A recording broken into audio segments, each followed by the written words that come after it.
Cost, volume, profit analysis. Oh boy, oh boy, oh boy. Now, when I was taking cost accounting, no one explained how simple this was. All this is cost, volume, profit analysis. It's just all the break even formulas.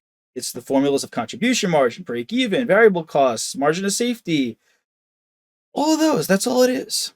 And it's a way to find out how changes in variable and fixed costs affect a firm's profit. Companies can use cost, volume, profit analysis, which again is just a bunch of formulas, which you'll see next slide, to see how many units they need to sell to break even, which is cover all costs, or reach a certain minimum profit margin. All the break even formulas, which I conveniently put on a slide for you, we see coming up are under the umbrella of cost, volume, profit analysis. Now, we've got some assumptions here. These are just items to memorize. They should make sense. Some of them will make sense. But these are items to memorize, and you could see multiple choice questions on these. So be familiar. All right, let's walk through them. So total costs are not directly proportional to volume. Well, that makes sense, right? Because variable costs are proportional to volume, but fixed costs are not. So that makes sense. Should make sense, right? Total cost equals fixed plus variable, and only the variable are proportional to volume. Volume is the only relevant factor affecting cost. So repeat that. Volume is the only relevant factor affecting cost. Now, it's the only factor that can change. That's what we're kind of getting at here. But memorize this terminology. I've seen this pop up way too many times. All costs can be divided into fixed and variable elements. Makes sense. But even though it makes sense, memorize that this is an assumption of CBP. Selling process are to be unchanged. Selling processes are to be unchanged here. Just an assumption of cost, volume, profit analysis. Now, to use these formulas, essentially it's saying we are to assume that the process we use is not changed. All costs follow a linear pattern in relation to production volume. A linear pattern, production volume, this is hinting at variable costs, right? So saying generally, the more you make, generally the more costs you'll have. Makes sense. Makes total sense. Costs vary over time. With a longer time period comes more variation in variable costs, right? That makes sense. I mean, over a week-long period, I'm not going to have, like, my fixed costs will probably be pretty locked in for a week. But over the course of a year, my materials costs, the labor costs, they're going to very much change, right? Minimum wage has more time to change, and the amount it costs to ship and produce things will change over a longer period of time. With a shorter time period comes a greater percentage of fixed costs. Makes sense as well. So just items to memorize as assumptions of CVP, right? With a shorter time period comes a greater percentage of fixed costs. Those are fixed. Those are happening regardless of production. Efficiency of production is assumed to not change, and as such, cost behaviors remain constant over the relevant range of production volume. Oh boy, relevant range. Another wonderful term that, no one took the time to explain to me what that was. I, of course, will take the time to explain it to you. Now, this is more so touched upon in cost accounting, and not to pull the rug out from under you. I'm not going to explain it here because I'm going to go. There's a whole bunch of slides on this in cost accounting, but essentially, a relevant range is within a certain level of units, our costs, variable costs, are stagnant. So let's say this is got our chart here. Now, as time goes on, more units are produced. This is amount of units produced. Now, this is our relevant range. Now, this over here is 1,000 units. This is 2,000 units. So let's say it's our sweet. It's like a sweet spot. So between this range of 1,000 to 2,000 units, our variable costs are $3 per unit. Now, as you get out of here, it gets all squiggly because, well, economies of scale, other items, right? So between here is our relevant range. Maybe here, or when you're making less, the variable costs shoot up a lot. When you get here, they shoot up and down. But there's a sweet spot, and that's the relevant range where your variable costs are the same. That's what it is. And like I said, we'll go over it much more in cost accounting. We don't really need to know it here. Just understanding that concept and memorizing.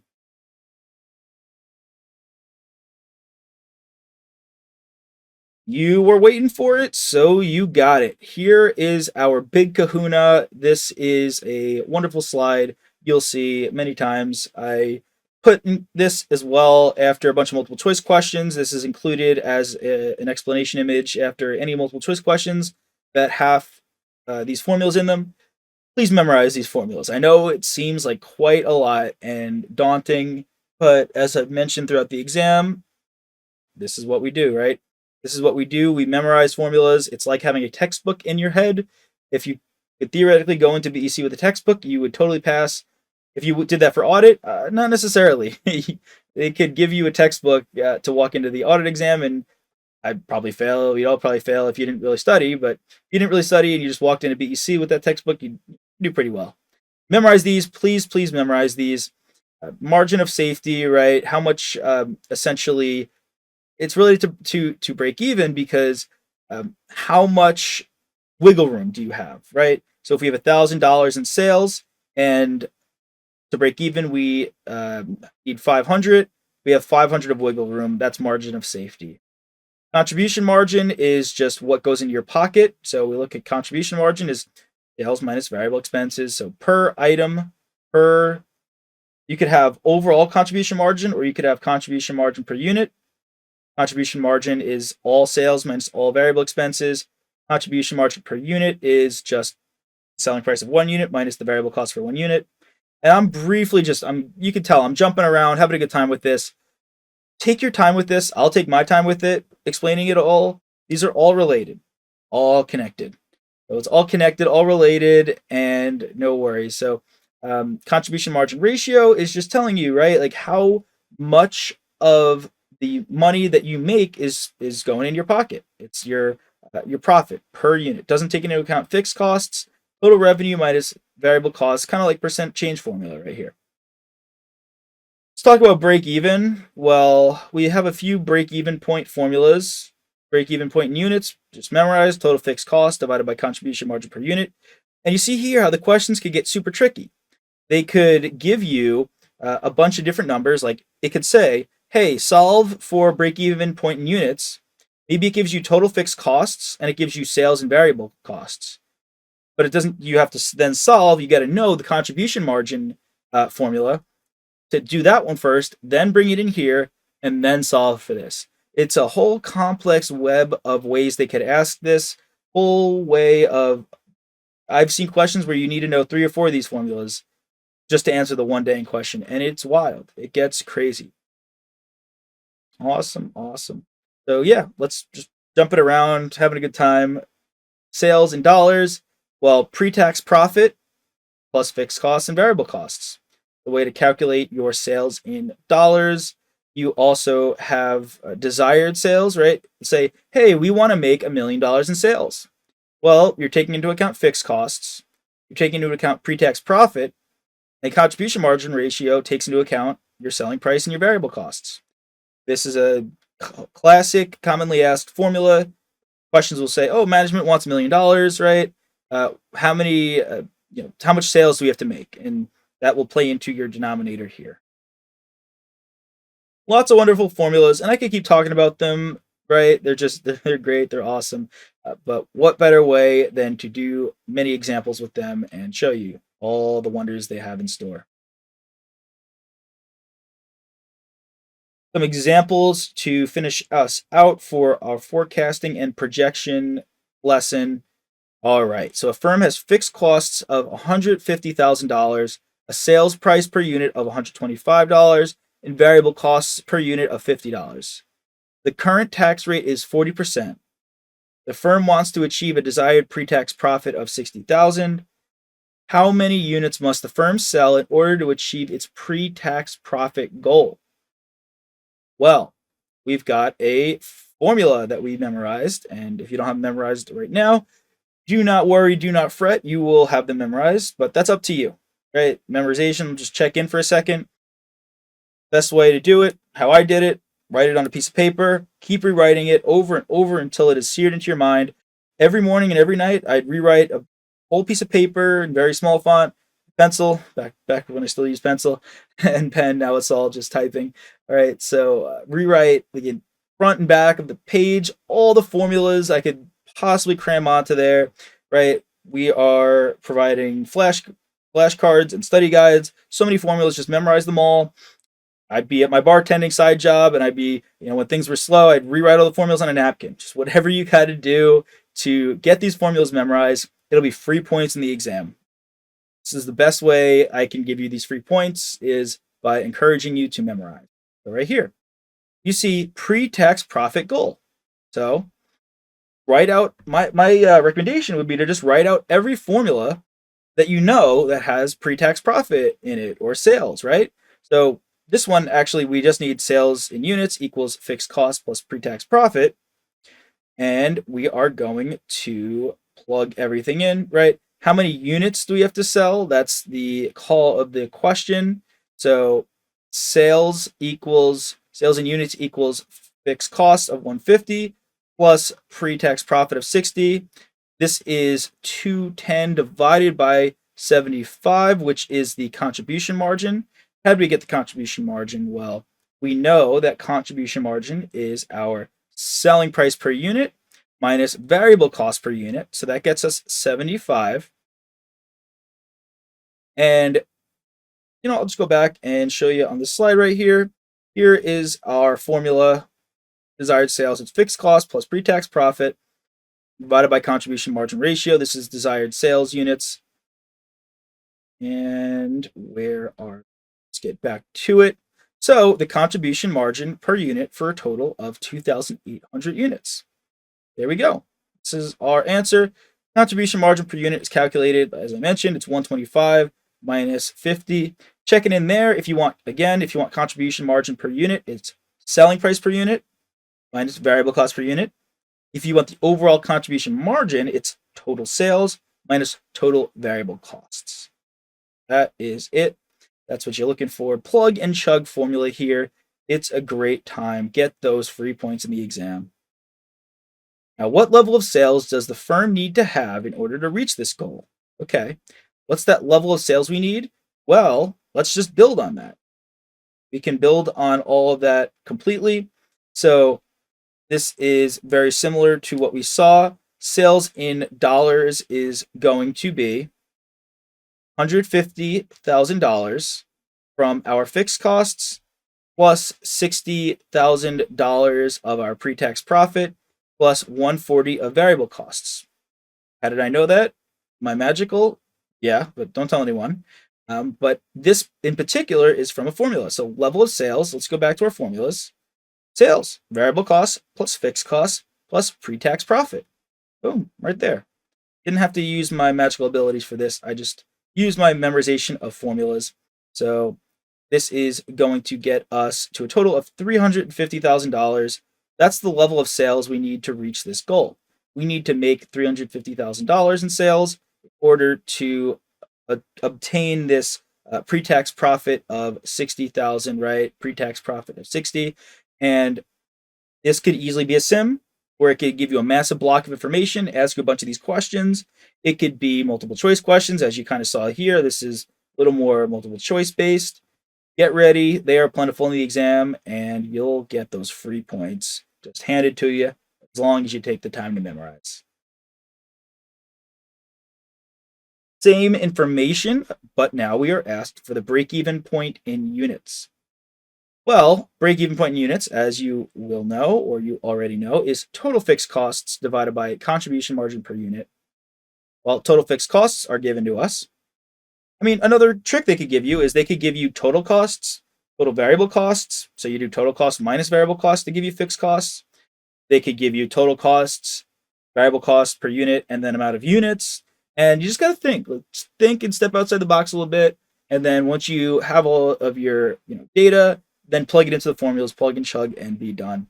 The total fixed costs are given here, and contribution margin per unit, calculated that in our last one. That is $75 per unit. So in this case, break even point in units. In order to break even, we need to make 2,000 units.